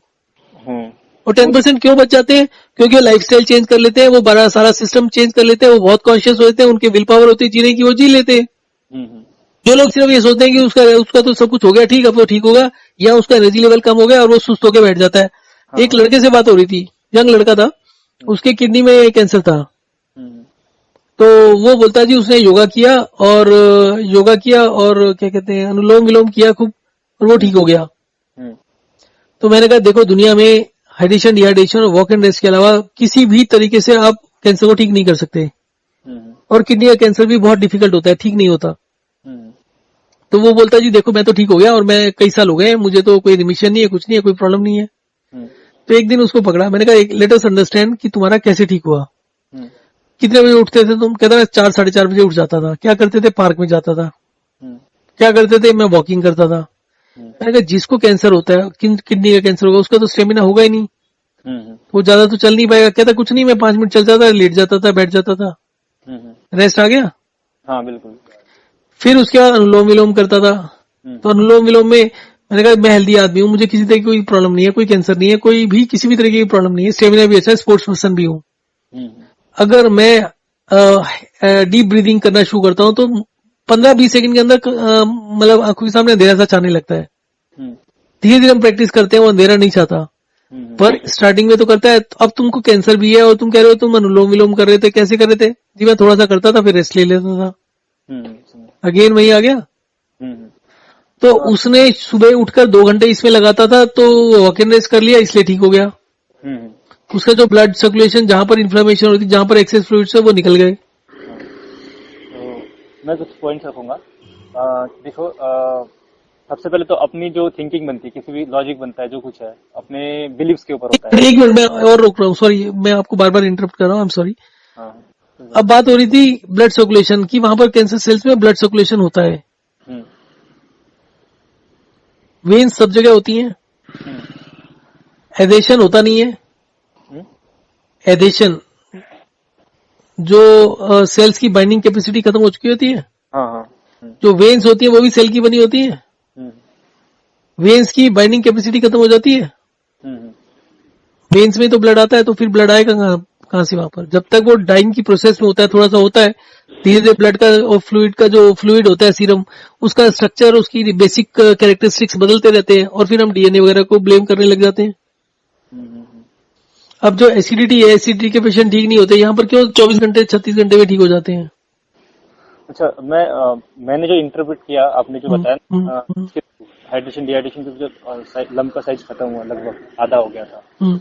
मेरा इंटरप्रिटेशन ये था कि मैं जो कैंसर के लिए जो मेरा जो सोचना है कि यार अलग अलग टाइप के कैंसर होता है, अलग अलग सेल्स का डीएनए म्यूटेशन के कारण होता है, वो मतलब मुझे मैंने पढ़ा हुआ है। तो मैंने ये इंटरप्रेट किया कि अपनी ब्लड सर्कुलेशन उस जगह बहुत अच्छे से होगा, पहली बात। तो उसके बाद क्या अपना ब्लड सर्कुलेशन सबसे पहले तो अच्छा होगा। कहाँ पर? ब्लड सर्कुलेशन से बोलना मेरा मतलब ये है कि वहाँ अपने जो फैगोसाइट होते हैं, जो अपने सेल के अंदर जो दूसरे सेल को मार देते हैं, जो खराब होते हैं बॉडी से, है ना, तो वो ज्यादा अच्छे से काम कर पाएगी, ज्यादा जल्दी उनको ड्रेन कर पाएगी। एक सेकंड, हमने कैंसर सेल्स को मारने की बात क्यों कर रहे हैं? अपनी बॉडी एक्चुअली पहचान नहीं पाती उतने अच्छे से करके, उतनी तेजी से नहीं मारती। ये सारी फिर वही हाइपोथेसिस आ गई हमारी। हाँ वही है। मैं आपको एक्चुअल चीज बताता हूँ। सेल्स के अंदर फ्लूइड होता है, 65% of the total body fluid is in cells. ये फ्लूइड बढ़ गया, सेल्स का मेटाबॉलिक रेट कम हो गया, ठीक है। हमारे सेल्स जब एनर्जी बनाते हैं तो हीट जनरेट होती है, एक पर्टिकुलर एनवायरनमेंट जनरेट होता है जिसमें एक पर्टिकुलर टेम्परेचर होता है, वो एक हेल्दी टेम्परेचर होता है जिसमें सेल की नॉर्मल लाइफ चलती है। हाँ, हाइड्रेशन डिहाइड्रेशन करते हैं। हाइड्रेशन डिहाइड्रेशन का एक बेसिक टारगेट हमारा होता है कि ज्यादा से ज्यादा न्यूट्रिशन सेल्स में पहुंच सके। हाँ, अगर सेल्स में न्यूट्रिशन ज्यादा पहुंचेगा, न्यूट्रिशन ज्यादा नहीं, सॉरी, न्यूट्रिशन ही ज्यादा, सेल्स का फ्लूइड कम करना है। वॉक एंड रेस्ट में भी हम सेल्स का फ्लूइड कम कर रहे हैं। सेल्स का अगर फ्लूइड कम होगा तो concentration of nutrients will go up. अगर concentration of nutrient will go up, cells will produce more energy. तो जो सेल एनर्जी कम प्रोड्यूस करके एक साल के अंदर मर रहे थे, क्या वो जल्दी मरना नहीं शुरू हो जाएंगे? वो डिस्ट्रक्शन नहीं शुरू हो जाएगी? जो आप कह रहे हैं ना, सेल्स दूसरे सेल को खाते हैं, जो इसने भी, ऑटोफैगी वाले ने भी बोला, वो भी बकवास कर रहा है। जिस समय आप हाइड्रेशन डिहाइड्रेशन करते हैं तो एक बेसिक पर्पस, हमारा एक पर्टिकुलर स्टाइल है कि आप खाने के साथ पानी पी रहे हो या खाने से पहले पी रहे हो, खाने के बाद नहीं पी रहे हो। सेल्स में फ्लूइड नहीं जा रहा, जो फ्लूइड जा रहा है वो आपके ब्लड से होकर जा रहा है। ब्लड से जो भी फ्लूइड जाएगा वो आपके डीएनए से कंट्रोल होकर जाएगा। आपके सिस्टमेटिकली किडनी, लीवर, हार्ट सब इसको रेगुलेट करेंगे, सब उसको न्यूट्रिशन को कंट्रोल करेंगे, उसके बाद जाएगा। जिस समय आपका सारा कुछ मेजर्ड होगा तब वो ठीक जाएगा। जो डायरेक्ट सेल्स में चला जाएगा वो गड़बड़ करेगा। अब जहां पर हमारा फ्लूइड ज्यादा हो रहा है, हमने फ्लूइड को अगर कम करेंगे तो हीट तो प्रोड्यूस होगी, सेल का डेथ रेट भी ठीक हो जाएगा जो कि पहले खराब था। This seems to be better explanation of cancer. क्योंकि इसके ट्यूमर क्यों गायब हो रहे हैं? क्योंकि हमने सेल्स का फ्लूइड बंद कर दिया। आप कहते हो न्यूट्रिशन, आप न्यूट्रिशन में आप ग्लूकोज को, शुगर को, बहुत सारी चीजों को ब्लेम करने लगते हैं, वो गलत है। सेल्स उसके ऊपर नहीं फीड कर रहे। बहुत से लोग बोलते हैं सेल्स शुगर के ऊपर फीड करते हैं, कोई भी नहीं, वो गलत बोल रहे हैं। हर चीज को एनर्जी चाहिए। जैसे आप मेटाबॉलिक रेट बढ़ाते हो सारी चीजें ठीक हो जाती हैं। अभी तो थोड़ा उतना क्या कह सकते हैं, मैं पूरी तरह एग्री नहीं हो सकता सारी बातों से, बहुत सी बातों से एग्री होता हूँ मैं। नहीं, आप धीरे धीरे सोचिए। आप जो भी चीजें कह रहे हैं ना, जितना भी चीज आपको पढ़ाया गया है, उसके पीछे की साइंस को ढूंढो। साइंस कुछ नहीं है। एक बड़े आदमी ने कुछ बोल दिया कि बड़े आदमी को भी रात को सोते हुए सपने आते हैं, वो सपने जो आते हैं वो सुबह आके सबको सुना देते हैं। अरे मैं आपको ऐसे लोग बताता हूँ, प्रोफेसर मालूम है आपको, सीनियर होते हैं, रिसर्चर्स हैं। एक बंदा है जो सीनियर प्रोफेसर है और वो पीएचडी स्टूडेंट्स उनके अंडर, वो गाइड होते हैं ना जो, तो उसके अंडर में स्टूडेंट्स काम कर रहे थे, तो मेरे कांटेक्ट में थे। बात हुई कि भाई वन केयर के बारे में बात करो, तो वन केयर के बारे में बात करने की हिम्मत नहीं हुई। वैसे बात होने लगा तो ही स्टार्टेड टेलिंग कि एक हिमाचल के अंदर एक बंदा बहुत फेमस था कैंसर ट्रीट करने के लिए।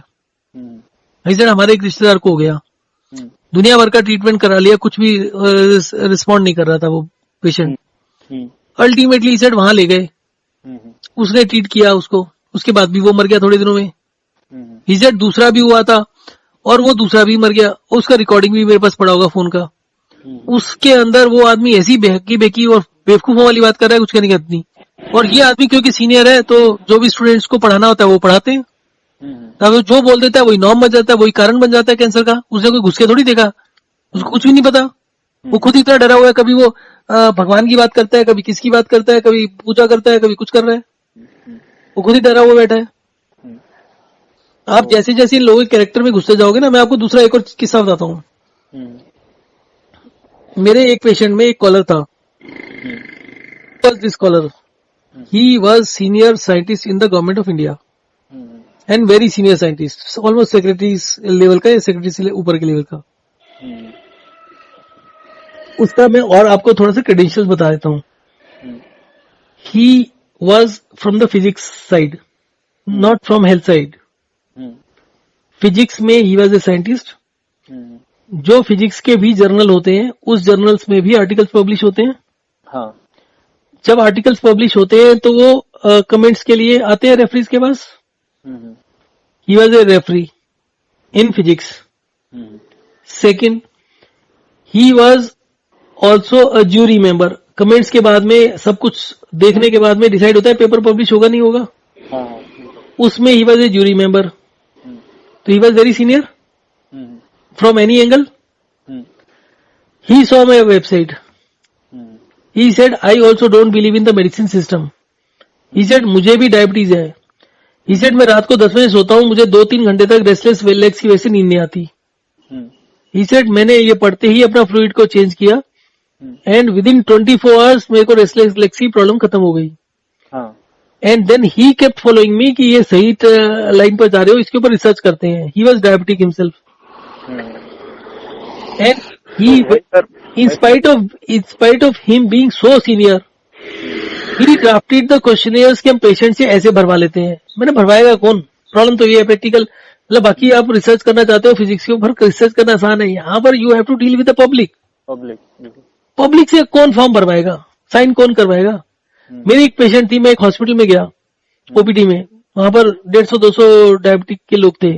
मैंने उनसे बात किया, सबसे पूछा तुम कितना पानी पीते हो, तुम्हारा कितना मेडिसिन चल रहा है, कब से चल रहा है, और तुम्हारा ब्लड शुगर लेवल क्या आता है। अब वहां पर क्योंकि सारे के सारे डायबिटिक है और मैं ओपनली बात कर रहा हूँ, एक एक करके बात नहीं कर रहा, तो वहां तो मजमा लग जाता है ना। अब मैं आपसे पूछ रहा हूँ 10 लोगों की प्रेजेंस में कि भैया आप कितना पानी पीते हो, 6-7 लीटर पीते हो, फिर तो आपका ब्लड शुगर हाई रहता होगा, फिर तो आप इंसुलिन लगाते हो तो भी नीचे नहीं आता होगा। हाँ जी बिल्कुल ऐसा है। तो आपको प्यास भी बहुत लगती होगी। हाँ जी मैं इतने लीटर पानी पीता हूँ, 6 लीटर 7 लीटर। अब उसी के सामने दूसरे से पूछते हैं, हाँ जी कितना पीते हो, 1.5-2 लीटर। कितना दवाई लेते हो, कभी लेता हूँ कभी नहीं लेता। शुगर कितनी रहती है, 150 के आसपास रहती है। समझ में आता है सारी चीजें। अब एक आदमी को बात समझ, एक लेडी को 60 साल की एज थी, उसको समझ में आया, उसने पानी का इंटेक पूछा कैसे करना है, हमने उसको बता दिया पेपर पर लिख कर। उसके बाद 4-5 दिन बाद उसका फोन आया, जी मेरी ब्लड शुगर कम हो गई and I am feeling okay. मैं उससे जाके दोबारा हॉस्पिटल में मिला, मैंने बोला ऐसा है कि आपका एक वीडियो शूट करना है, कर ले? कहती नहीं मैं नहीं कराती। एक्चुअली लोग अपने तरफ इस तरह से इस चीज में ओके नहीं है, वो कोऑपरेट नहीं करते। अरे 60 साल की औरत है जिसको ये भी नहीं है डर कि उसकी शादी नहीं होगी या कुछ नहीं होगा। लेडीज के साथ में तो ये भी होता है। और आदमी से बोल दो, एक आदमी कुछ दूसरे उसका पढ़ा लिखा आदमी था, पता नहीं गवर्नमेंट ऑफिसर था, सीनियर ऑफिसर था, क्या था, वो तो झगड़ने लग गया, कहते तुम साइंटिस्ट समझते हो, साइंटिस्ट बेवकूफ बैठे हैं क्या? देखिए मैं जितना समझता हूँ फिलहाल अब तक, जितना आपकी चीजें देखा पढ़ा, मैं एक्चुअली इस चीज को रिलेट कर पा रहा हूँ जो मेडिकल साइंस में पढ़ाया जाता है उससे भी, और मुझे उस हिसाब से भी सही लग रहा है जो आपका कहना है, उस हिसाब से भी सही लग रहा है मुझे। आपने वो पढ़ लिया ना 128 बिट इंक्रिप्शन? क्या कह रहे हैं आप? वो 64 बिट का है? क्या कह रहे हैं आप, समझे? 128 बिट का इंक्रिप्शन के बारे में पढ़ लिया था? नहीं, मतलब समझा नहीं आप क्या कह रहे हैं। कंप्यूटर्स में 158 बिट की इंक्रिप्शन होती है ना, अच्छा 256 की चलती है। मैंने अभी तक 2 देखा, 32 बिट और 64 बिट। ऑपरेटिंग सिस्टम की बात कर रहे हैं? वो तो आप दूसरी बात कर रहे हैं ना, I am talking about encryption. Anyway उसको छोड़ देते हैं। एनक्रिप्शन मतलब वो ना, आप उसको छोड़ देते हैं। परमुटेशन कॉम्बिनेशन तो पढ़ा हुआ है आपने? हाँ। 3 डिजिट्स की कितनी परमुटेशन होती है? मेरा उतना पक्का नहीं है, पर मुझे पता है परम्यूटेशन कॉम्बिनेशन कुछ है, उसके फॉर्मूले। एनीवे मैं बता देता हूँ। इसका फॉर्मूला होता है 3 का फैक्टोरियल। अगर आपके पास 3 डिजिट है 1 2 3, तो उससे कितने नंबर्स बन सकते हैं 3 डिजिट के? That is 3 into 2 into 1। 6 बन सकते हैं। अगर 4 हो जाएंगे तो 4 into 3 into 2 into 1, 12 हो गए। अब हमें जब पढ़ाया जाता है 11th स्टैंडर्ड में मैथमेटिक्स पढ़ाया जाता है, तो उसमें हम बात करते हैं सिर्फ कुछ नंबर्स की, 1 2 3 4 5 6 7 8 9 10 तक की। मैं तो समझ क्या बोल रहे हैं। क्या बोल रहा हूँ? वो जो इंटरेक्शन होते हैं अपने बॉडी में, बहुत सारी चीजों पर डिपेंड करते हैं। अपने अंदर बहुत से फैक्टर्स होते हैं, अपने अंदर बहुत सारे फैक्टर्स है। अगर उन सबके रिलेशन को अगर मेडिकल साइंस समझना चाहे तो उसको कई साल लग जाएंगे। कितने? शायद कुछ अपने बिलियंस में बताया था। बिलियंस नहीं, ट्रिलियंस के बाद, मतलब 128 बिट वेरिएबल्स है। हाँ, मैं इस बात को मानता हूँ बिल्कुल। तो उसका मतलब है कि अगर आप बात करते हैं सिर्फ एक चीज की, कैल्शियम की बात करते हैं, तो पिछले 60 साल के अंदर हमें ये नहीं पता चला कि कैल्शियम लेना ठीक है या नहीं है। हाँ, ये गलत अप्रोच है, मैं समझ गया ये बात को, मैं मानता हूँ। तो जब हमें एक चीज का पता लगाने में 50 साल लग रहे हैं, और मैं यहाँ पर एज्यूम करके चल रहा हूँ कि हम 1 सेकंड के अंदर 1 ट्रिलियन रिलेशनशिप को सॉल्व कर लेते हैं। हाँ, जबकि हम आइडियलिटी की तरफ भाग रहे हैं। इस जो आपने जो बताया तरीका वन क्योर फॉर एडिक्शन, इससे अपन अपने शरीर को आइडियल एनवायरनमेंट देने की कोशिश कर रहे हैं, मैं ये समझता हूँ। हम उसको दो हिस्सों में बांट रहे हैं। एक एक्सेस, जो चीज एक्सेस हो गई, एक जो कम हो गई, और एक हर चीज या तो फ्लूइड जो है किसी भी चीज को, या तो मतलब एक पर्टिकुलर तरीके से करेगा या उसके मतलब पॉजिटिवली इफेक्ट करेगा नेगेटिवली करेगा, हाँ। तो वो 24-48 घंटे में असर कर जाती है। अब दूसरी जगह परमुटेशन कॉम्बिनेशन की जहां तक बात आ रही है, किसी भी चीज के पीछे आप बिलीव करो या नहीं करो, जितनी भी रिसर्च हो रही है उसके पीछे कॉज एंड इफेक्ट रिलेशनशिप है ही नहीं है।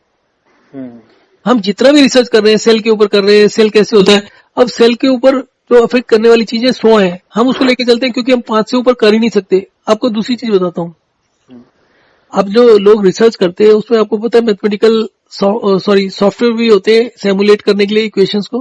हाँ, सॉफ्टवेयर होते हैं, सुपर कंप्यूटर्स होते हैं कैलकुलेशन करने के लिए। हाँ, जो साइंटिस्ट उन कंप्यूटर्स के ऊपर बैठे हुए हैं उनसे बात हुई मेरी, तो उन्होंने बताया कि इस तरीके से मतलब एक्सप्लेन किया कि सिमुलेशन होती है, जैसे आपका कैल्शियम चैनल का है उसके आयंस को कर रहे हैं कि उसको अगर टेम्परेचर को या डिफरेंट जो 4-5 पैरामीटर्स होते हैं उसको ऐसे से चेंज करते हैं तो उसका ऐसे करके फर्क पड़ता है। रिसर्च हुआ है बहुत सारा सेल्स के ऊपर। हाँ। तो वो रिसर्च के सारे पेपर्स उनके पास अवेलेबल होते हैं। अब उनकी इक्वेशंस बनाकर उनको उस प्रोग्राम में डालना होता है। हाँ, क्योंकि शायद ये सॉफ्टवेयर बाद में बने, वो पहले भी रिसर्च हो चुकी है। अब उनको उसमें डालना पड़ता है। तो मैंने बोला तुम एक बारी में कितने वेरिएबल्स लेते हो? 3, 4, 5 कितने मिनट लगते हैं? एक 100 वेरिएबल्स तक के मैं सुनाऊं जितनी रिसर्च पढ़ा। मेरे को दिखा दो 100 वाला कोई। 100 वेरिएबल्स लेकर आप किसी भी सुपर कंप्यूटर से पूरी दुनिया के सुपर कंप्यूटर लगा दो, सालों लग जाते हैं। 1 ट्रिलियन ईयर्स में भी नहीं हो सकते, सालों को छोड़ दो। अच्छा। सिंपल सी बात है। ये 128 बिट इंक्रिप्शन में परमुटेशंस कितनी होती हैं? 10 raise to the power 214 into 3.14। 3.14 को साइड में कर देते हैं अभी। 10 रेज़ टू द पावर 214 हो गया। What is 10 raise to the power 12? 10 raise to the power 12 is 1 trillion. हमने मान लिया कि 1 सेकंड के अंदर हम 1 ट्रिलियन इक्वेशन सॉल्व कर सकते हैं। अब उसके बाद 1 मिनट में कितनी कर सकते हैं? 60 इंटू 1 ट्रिलियन। ट्रिलियन को हम x मान लेते हैं, तो हम उसके 10x को सॉल्व करेंगे। 1 घंटे में कितनी करेंगे? 3600x। एक दिन में कितने करेंगे? 36 इंटू 24। एक साल में कितने करेंगे? 3600 into 24 into 365। 3600 into 24 into 365 1 trillion नहीं होता। हाँ, एक साल में 86,400 सेकंड आते हैं। 86,400 सेकंड। हाँ, जो भी हुआ पूरे साल के अंदर भी अगर हम ले लें तो भी 1 ट्रिलियन नहीं होता। मैंने कैलकुलेशन नहीं किया अभी फॉर द टाइमिंग, पर 1 ट्रिलियन नहीं होता। 12 जीरो फिर भी नहीं आएंगे, सिर्फ 6-7 जीरो आएंगे, 7-8 जीरो आएंगे। तो इसका मतलब हो गया 10 raise to the power 12 into 10 raise to the power 12।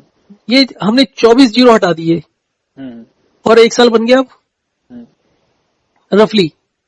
अब हमारे पास रह गए 10 रेज़ टू द पावर 190, जिसमें trillion into trillion into trillion into trillion इतने साल लगेंगे। अभी एक वेबसाइट कह लीजिए या एक कुछ डॉक्टर्स, मैं बता रहा हूँ कंप्यूटर्स की कंप्यूटिंग जो स्पीड है हर साल बढ़ रही है। और सर आप कितना बढ़ा लोगे? 1 ट्रिलियन का 2 ट्रिलियन कर लोगे, 2 का 4 कर लोगे, 4 का 6 कर लोगे, देर इज। फिर उसके बाद आपके माइंड का भी अब हम एक 128 बिट इंक्रिप्शन लेके चले हैं।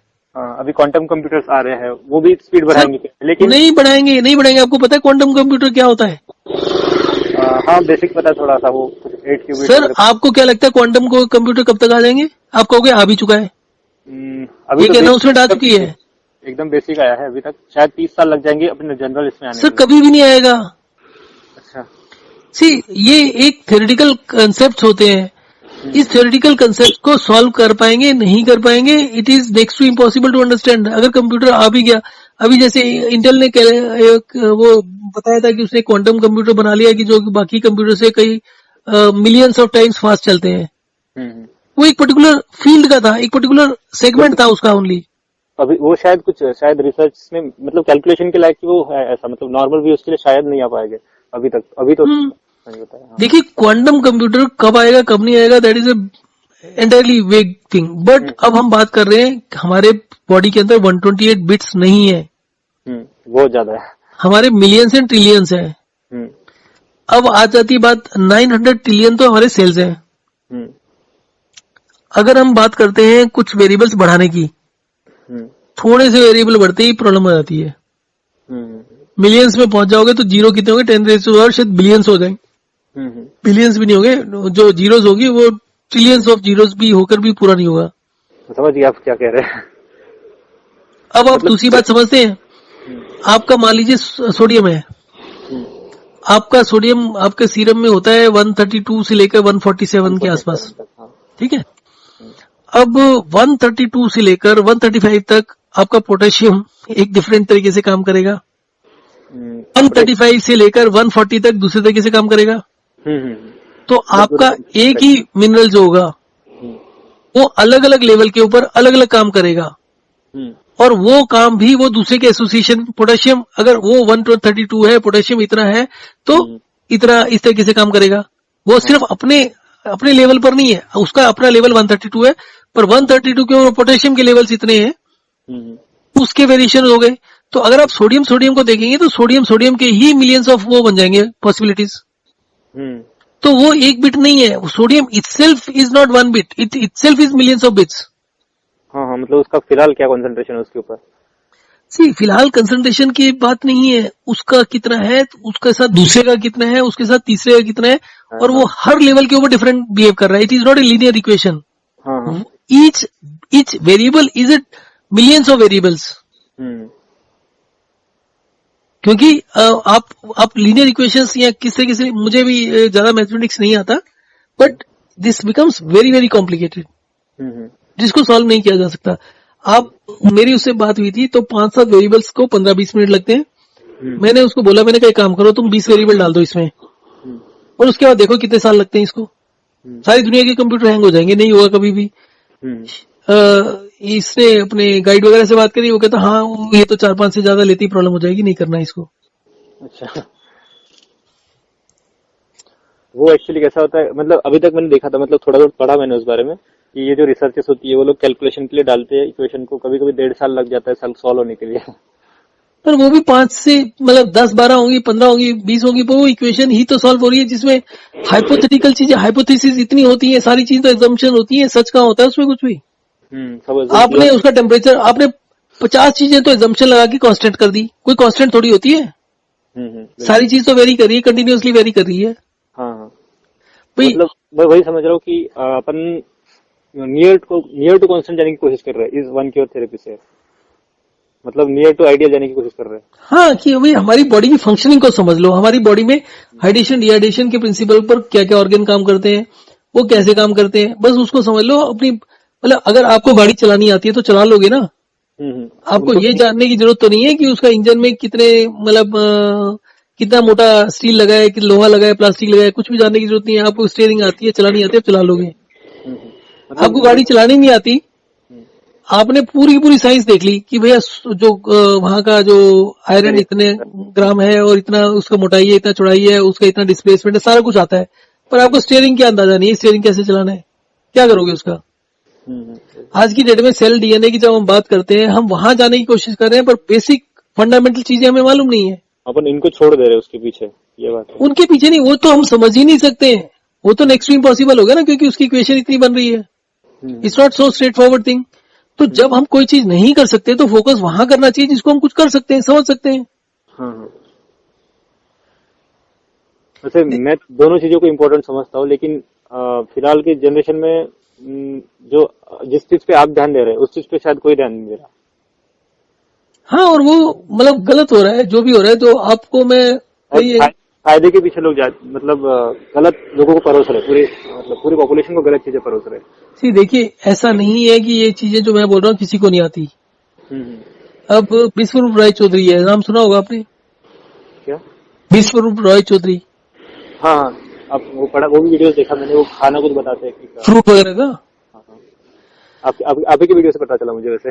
अच्छा, तो वो बंदा भी फ्रॉड है, वो बंदा भी पैसे कमाता है, और वो बंदा पैसे के पीछे इतना दिमाग खराब करता है। अब उसका एक एग्जांपल देता हूँ। एक पेशेंट है, उसने मेरे को कॉल किया, लेडी है, उसकी 5 पता नहीं 8 साल की लड़की है। वो लेडी कुछ साइकिक है। हाँ, साइकिक वाले मैंने वीडियो सुना था, वाला साइकिक वाला। तो शी कीप्स थिंकिंग कि उसकी लड़की को डायबिटीज है। उसका फास्टिंग ब्लड शुगर देख लो, उसका रैंडम ब्लड शुगर देख लो, उसका H1AC देख लो, सब कुछ परफेक्ट है। तो मैंने बोला इसको तो कोई प्रॉब्लम नहीं है, तुमको किसने बताया? नहीं, इसको डायबिटीज है, इसको इंसुलिन ना लगना शुरू हो जाए, वो ऐसी बातें करने लगी।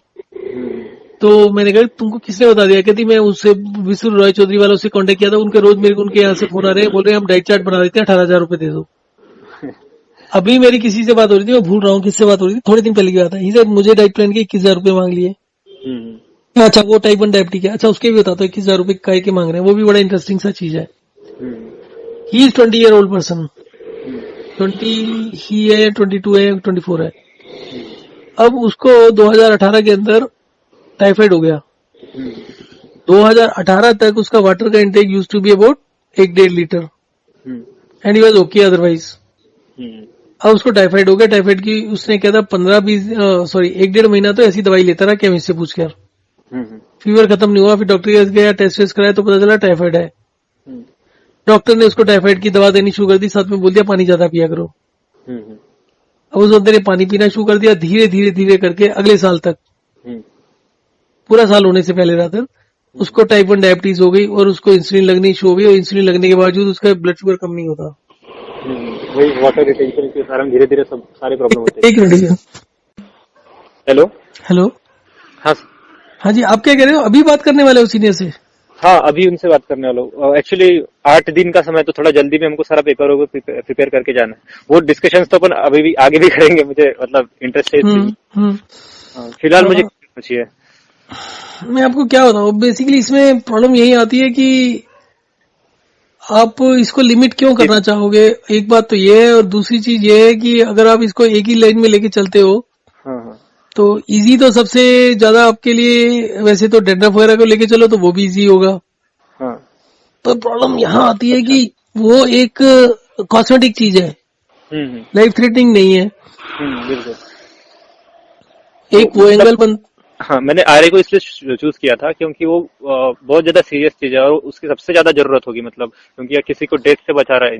पर इंसिडेंस तो कम है ना आरए का? हाँ, वो भी है। उसके अगर पॉपुलेशन देखोगे तो मे बी 1% होगा, और सीरियस उसमें भी बहुत कम होंगे जो बहुत सीरियस हो जाते हैं केस। पर अगर आप एज के साथ में देखो तो आरए सभी को हो जाता है, ऑलमोस्ट 90% को हो जाता है। तो अगर आप आरए को स्टडी करते हो तो अच्छा, एक चीज मैं कर सकता हूँ 1-2 दिन के अंदर, कि मैं ओपीडी में जाके पेशेंट्स आरए के कितने आते हैं वो मतलब डाटा निकाल सकता हूँ। और दूसरा काम ये भी कर सकते हैं कि आपके पास आरए के पेशेंट आते हैं जो इन हाउस होते हैं, वो चलने फिरने के लायक होते हैं, क्या आप उनको वॉक एंड करा सकते हो? दूसरी बात प्रैक्टिकलिटी भी है ना, कि आप उनको कितना कंट्रोल कर सकते हो। अगर आपके कंट्रोल में पेशेंट आ भी जाते हैं तो आप उनसे जो चीजें हम कराना चाहते हैं क्या वो करा पाएंगे? हाँ, बिल्कुल, मतलब फिजिबिलिटी चेक करना पड़ेगा क्या। हाँ, उसके एंगल से, करने के एंगल से भी देखना पड़ेगा ना आपको, कि कर भी पाओगे कि नहीं कर पाओगे।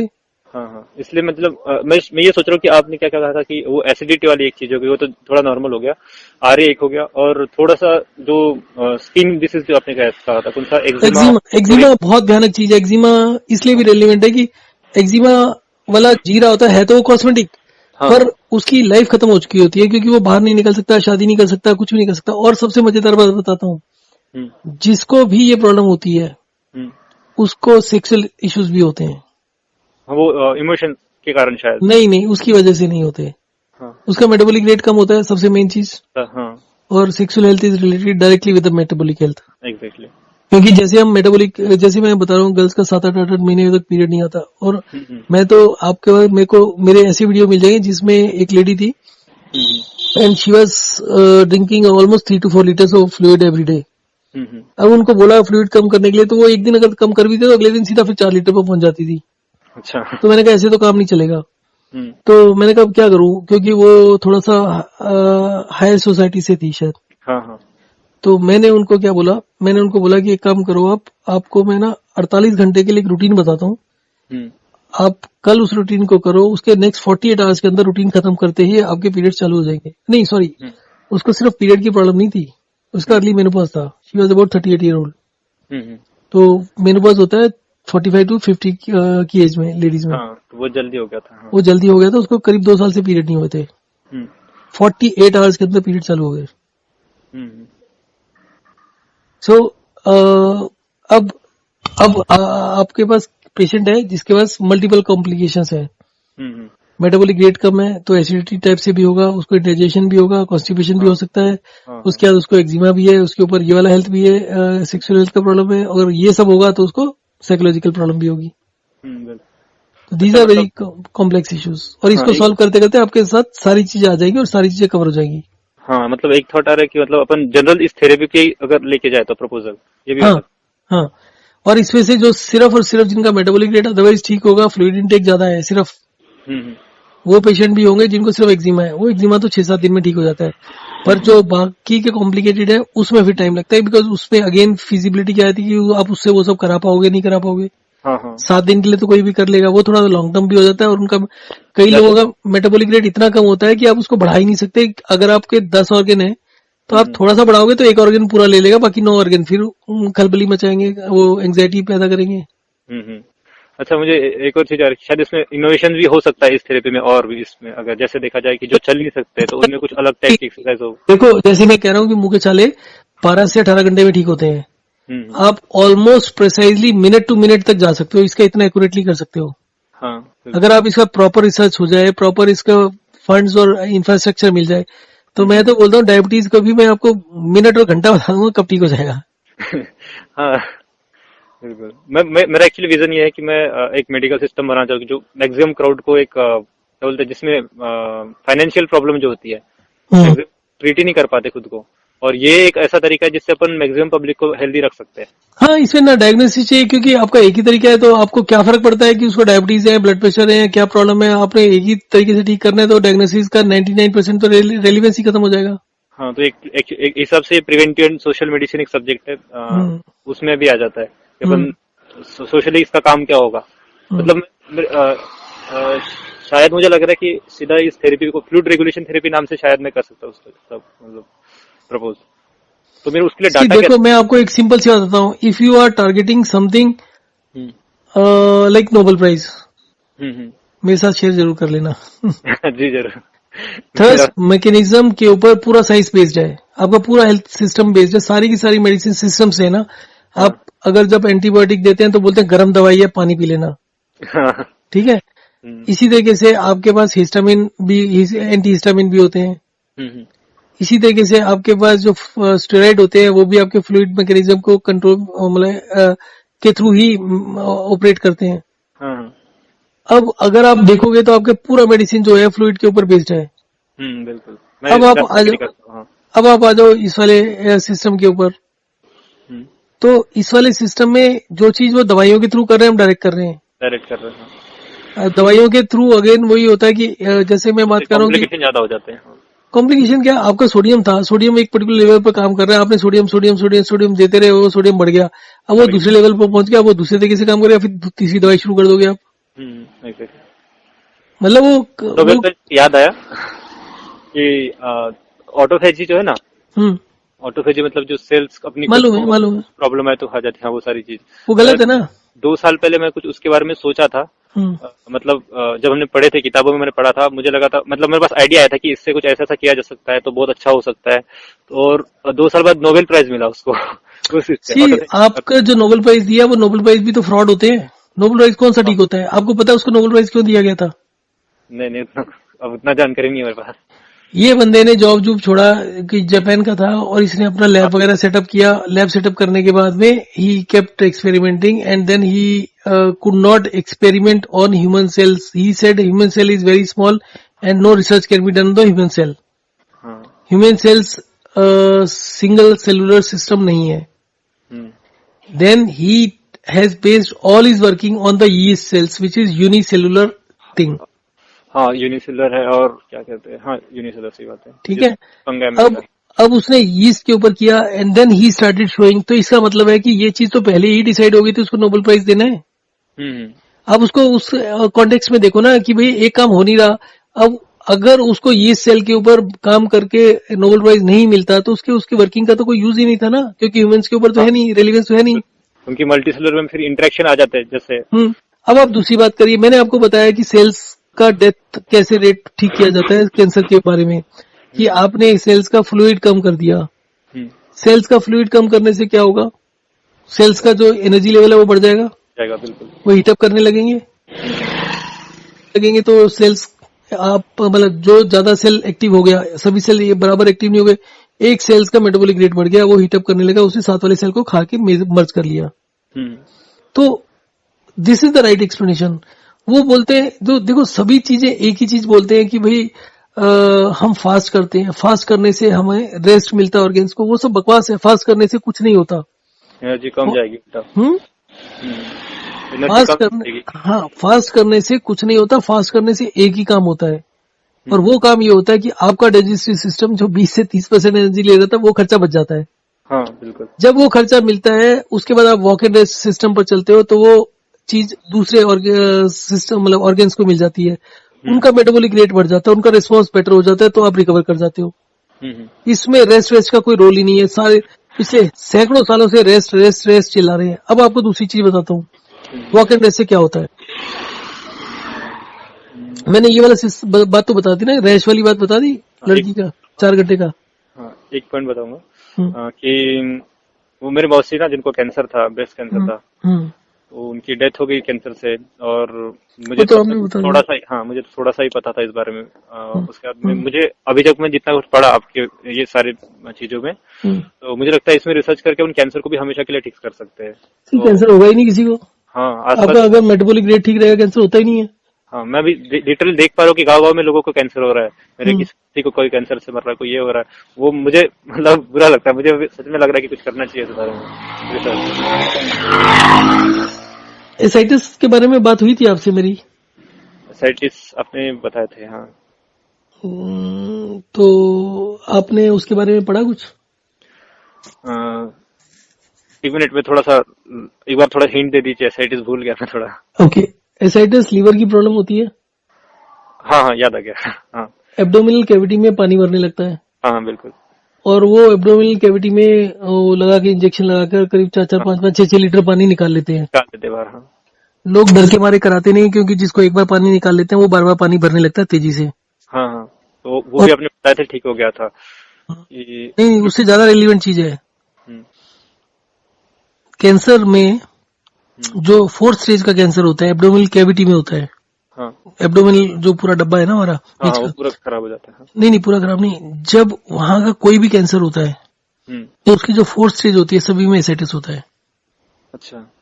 अगर आप एसाइटिस को ठीक कर सकते हो, तो कैंसर होता है उसकी वजह से एसाइटिस होता है, क्योंकि कैंसर सेल्स लूज हो गए, कैंसर सेल्स खत्म हो रहे हैं।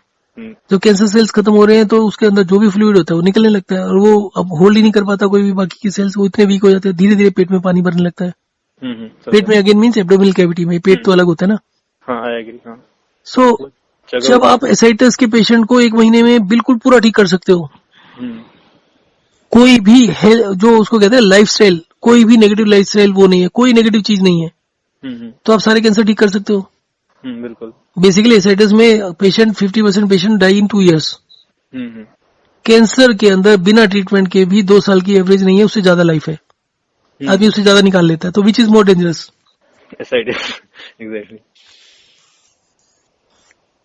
तो मेरे हिसाब से तो अगर आप ये एंगल, तो बहुत सारे मैं दे सकता हूँ कैंसर के ऊपर काम करने के लिए। कैंसर के ऊपर काम करना इज इंटरेस्टिंग ऑल्सो, उसमें पैसा भी बहुत है। तो आप कैंसर के ऊपर कर सकते हो, पर again problem will be implementation. किसको कराओगे, कैसे कराओगे? हाँ, उसके लिए पेशेंट्स चाहिए। और एक है वैसे हमारे एक वो संत होते, संत आपको पता होगा, महाराष्ट्र में बहुत सारे संत होते हैं। तो हमारे गांव की तरफ भी एक संत है, उनको ये जो अपना ये होता है, क्या बोलते हैं उसको, स्टमक के ऊपर जहाँ एसोफेगस आके खत्म होती है, तो वहां पे पहले तो अल्सर्स बनते हैं, उस जगह पर ज्यादा अल्सर का साइट है, तो उनको एक्चुअली कैंसर हो गया उस जगह पर। तो वो चोक हो जाता है एक्चुअली, उनका जो कैनल है, खाना अंदर जाता है नहीं, कभी मुंह से नीचे, ऐसा कुछ हो गया उनको। वो 1-2 बार ट्रीटमेंट कराया, फिर से हो गया है। वो एक था। मेरे को उनके लिए भी लग रहा है कि उनको कैसा करना चाहिए। जी, अभी रिसेंटली एक लड़की का इलाज चल रहा था, 30 year old। शी सेड कि she can not eat more than 2 a day। एक बारी का मील साइज वाज अबाउट 3 चपातीज। 1 महीने के अंदर 3 बारी खाना हो गया। 3 बारी खाने में भी 3-3 रोटी से भूख नहीं जाती, कई बार तो 6-6 रोटी हो जाती है। एंड जो उसका एसोफेगस से रिलेटेड प्रॉब्लम था, बर्निंग होती थी, वो खत्म हो गया। 90% खत्म हो गया, 80% खत्म हो गया। 1 महीने से कम टाइम में। तो इसोफेगस बर्निंग वाला मतलब उसके शायद अंदर की जो लेयर है, म्यूकस लेयर, उसमें कुछ डैमेज था। सी होता तो पता नहीं क्या क्या बोलते हैं कि यहाँ के वॉल्व लूज हो गए, टाइट नहीं होते, पता नहीं क्या क्या बोलते हैं, पर अल्टीमेटली होता ये है कि वो सेलुलर लेवल के ऊपर ये सब गड़बड़ होती है। पानी बंद कर दो, सेल्स में जैसे जैसे फ्लूइड, तो सब सुधर जाएगा ऐसे। बेसिकली आपको ये समझना है, अभी तक इसके ऊपर कोई रिसर्च नहीं है जो मैं बता रहा हूँ। हाँ। हम खाने के साथ पानी पीते हैं, उसका कितना पोर्शन आपके ब्लड में जाता है, ठीक है। दूसरी चीज, आपका जो इंटेस्टाइन्स होती हैं, स्मॉल इंटेस्टाइन, हमारे पेट में जो एसिड होता है उसका 1.5 से 2.5 तक पीएच होता है। जब वो हमारे स्टमक को छोड़कर इंटेस्टाइन में घुसता है तो वो सीधा बेसिक हो जाता है।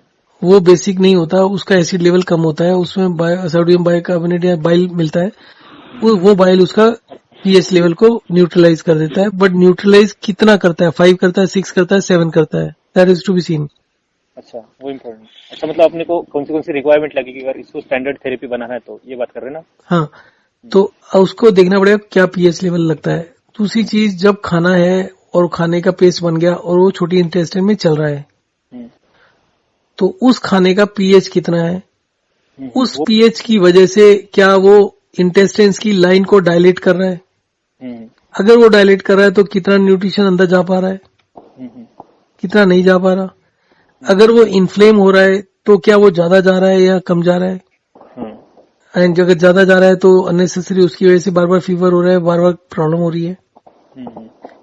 सो बेसिकली आपके खाने की जो मूवमेंट है फ्रॉम स्टमक, मतलब मुंह से लेकर आगे तक, उसकी स्टडी करना है, उसके पीएच लेवल को चेक करना है हर जगह पर।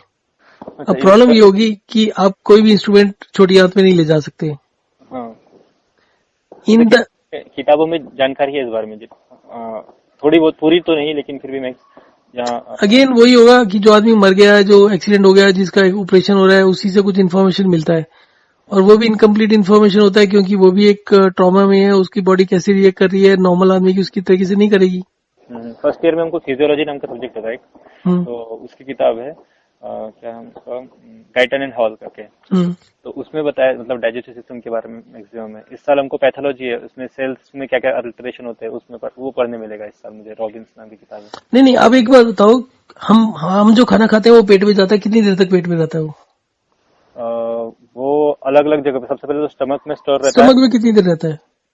वो कुछ 2 घंटे शायद। कैसे पता आपको? वो तो ऋषि मुनियों ने बताया ना, वो तो आयुर्वेद वालों ने बताया। एलोपैथी क्या बोलती है? मुझे एग्जैक्ट फिलहाल पूरे याद नहीं, लेकिन पूरा का पूरा जो डाइजेशन होता है वो खत्म होने में का समय पता है मुझे, मिनिमम 3 आवर्स और 5 आवर्स तक जाता है। क्या? मिनिमम 3 आवर्स और मैक्सिमम 5 तक जाता है। हाँ, वो आपका जो स्टमक होता है, आप पूरा डाइजेस्टिव सिस्टम की बात कर रहे हो, स्टमक के एम्प्टिंग की बात कर रहे हो? मैं पूरे डाइजेस्टिव सिस्टम की बात किया, स्टमक का मुझे एग्जैक्ट याद नहीं आ रहा, एक्चुअली किताब में पढ़ा था मैं। देखिए, जहां तक मेरे को समझ में आता है, आपको किसी किताब में नहीं मिलेगा, और आज की डेट में शायद गूगल पर भी नहीं मिले। मैंने पढ़ा था आज से 20 साल पहले। अच्छा।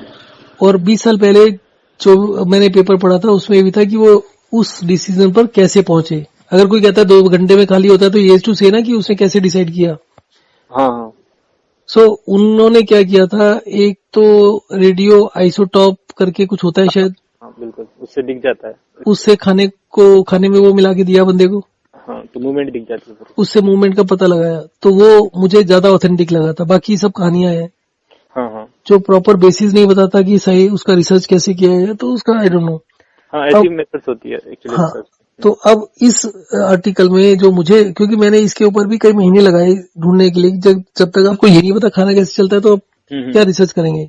हाँ, और कैसे थेरेपी बनाएंगे। हाँ, तो उसमें जो टाइमिंग था वो था कि 4.5 से 5 घंटे एक एवरेज मील को स्टमक से खाली होते हुए लगता है।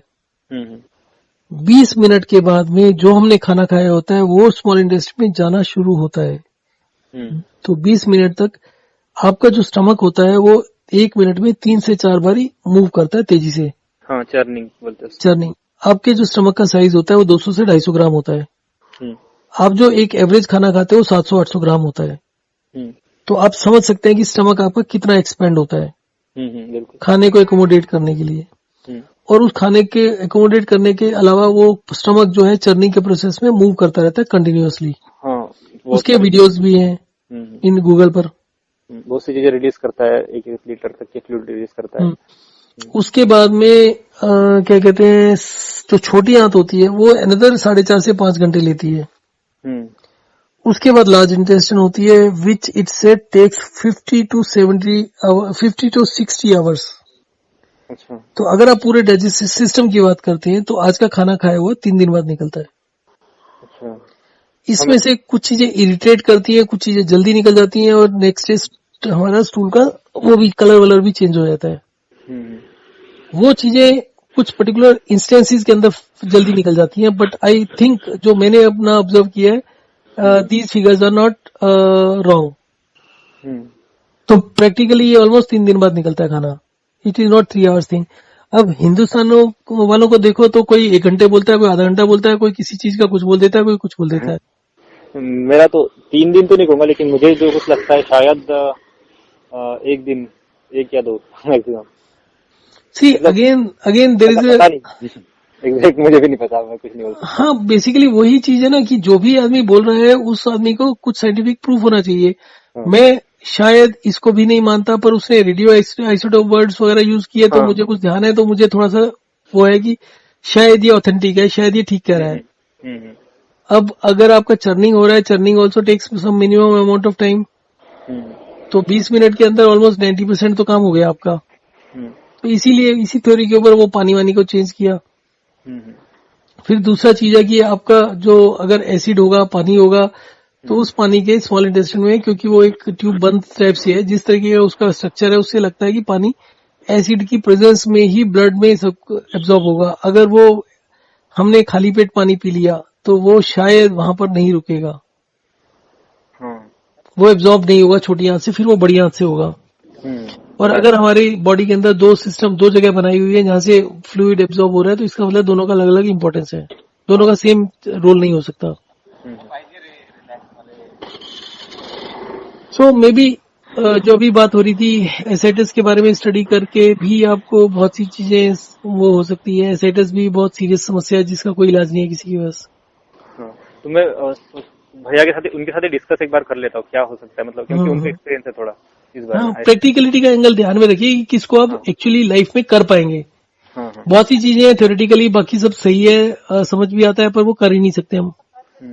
तो जो नहीं कर सकते उसको छोड़ देना। अगर ये अच्छे से हो जाए तो शायद ऐसा हो जाए आगे चल के कि एक हॉस्पिटल बन जाए हमारा इस थेरेपी का। हाँ, हॉस्पिटल बनने से ज्यादा इम्पोर्टेंट है कि ये एक्सेप्ट हो जाए ना, एक रिकॉग्निशन मिल जाए। आप किसी भी लाइन में करोगे इसको और ये ठीक हो जाए ना पाएंगे। हाँ, तो उसको कर पाएंगे आप। बहुत से लोग हैं, डिफरेंट उनके व्यूज होते हैं। मैंने आपको वो साइंटिस्ट का व्यू बता दिया। उसके अलावा भी बहुत से इंस्टेंसेस होते हैं साइंटिस्ट। मेरे पास आज की डेट में मेरे ख्याल से 4-5 ये जो होता है फिजियोलॉजी वाले, फिजियोलॉजी नहीं क्या बोलते हैं उसको, मेरे पास आज की डेट में कुछ डॉक्टर्स भी हैं जिनका इलाज चलता है, जैसे डेंटल सर्जन है। तो उस तरीके के लोगों का भी इलाज चलता है। लोग अपना सपने देखते हैं अलग अलग, ऐसे करेंगे वैसे करेंगे, बट जब एक्चुअल होता है, जैसे कि अभी मैं बता रहा हूँ कि जिसका ये माथे के ऊपर रैश था, कुछ एक्जिमा टाइप से स्किन का इशू था, मैं उसकी फोटो भेजता हूँ कि उसको 4 घंटे में कितना फर्क पड़ा। वो भी डेंटल सर्जन बनने के लिए जो भी आपका कोर्स वगैरह होता है वो चल रहा है। और उसका जो इच्छा है वो ये है कॉस्मेटिक सर्जरी में जाने के लिए, रिकंस्ट्रक्टिव सर्जरी में जाने के लिए। और उसके बाद पोस्ट ग्रेजुएशन कर रहा है। अपना स्किन वो ठीक नहीं कर पाते, दूसरों का क्या करेंगे। हाँ, वैसे मेरा विजन तो ये नहीं है छोटा। मेरा एज ए पार्ट मैंने जो सोचा हो आगे जो करना है मुझे, कि मुझे एक इकोनॉमिक साइकिल भी बनानी है बहुत सारी, जो मेडिकल से अलग होगा। और मेडिकल सिस्टम इसलिए क्योंकि सबसे पहले अगर अपने को अगर आगे बढ़ना है ह्यूमैनिटी का एज ए सिविलाइजेशन, तो हेल्थ सबसे ज्यादा इम्पोर्टेंट है, हेल्थ और न्यूट्रिशन। और न्यूट्रिशन के लिए इकोनॉमिक साइकिल अच्छी करनी होगी, और हेल्थ के लिए जो मुझे ये सबसे बेस्ट लग रहा है one cure for all disease फिलहाल, इसमें रिसर्च इसलिए चाहता हूँ, इसमें रिसर्च करना। चलिए बात करके देखिए, फिर बताइएगा क्या कहते हैं आपके सीनियर। हाँ बिल्कुल। और वो जो मेरे नानी का है फिलहाल, तो मैं कल से शुरू करूँ ना, मतलब अभी तो सो गए होंगे वो। कल से करिए। हाँ ठीक है। वॉक एंड रेस्ट, और दूसरा अभी तो वॉक इन रेस्ट पे फोकस करिए, क्योंकि दूसरी चीज तो आउट ऑफ कंट्रोल लग रही है। अब वॉक इन रेस्ट पे फोकस करिए, किसी फ्लूइड निकल जाए तो आराम मिल जाएगा। हाँ हाँ। और चाय वाय शुरू करा दीजिए उनको, रोज चाय तो एक दे दीजिए जब तक ये कंट्रोल में नहीं आता। अच्छा ये तो एटलीस्ट 2-3 दिन तो दीजिए, थोड़ा सा तो कंट्रोल में आए। हाँ हाँ। और पानी का जो है आपने जो बताया, एक दिन के साथ और एक दिन खाने के पहले, ये कर लूँ ना? हाँ, चाय इनको लगातार मत दीजिए, पर एक एक दिन छोड़ के देते रहिए एक एक। अच्छा ठीक है। नहीं ये आपने जो पानी का कहा, एक दिन हाँ, खाने एक दिन खाने के साथ और एक दिन खाने से 1 घंटा पहले। हाँ, बाकी जो अमाउंट है सेम रखो। हाँ, अमाउंट सेम रखो, और उसमें देखो आरे में कितना फर्क पड़ता है। उसमें आरे में और सब्सटेंशियल फर्क पड़ना चाहिए, दर्द वर्द खत्म हो जाएगा 2-3 दिन में। ठीक है सर। ठीक है। Good night, thank you. Good night.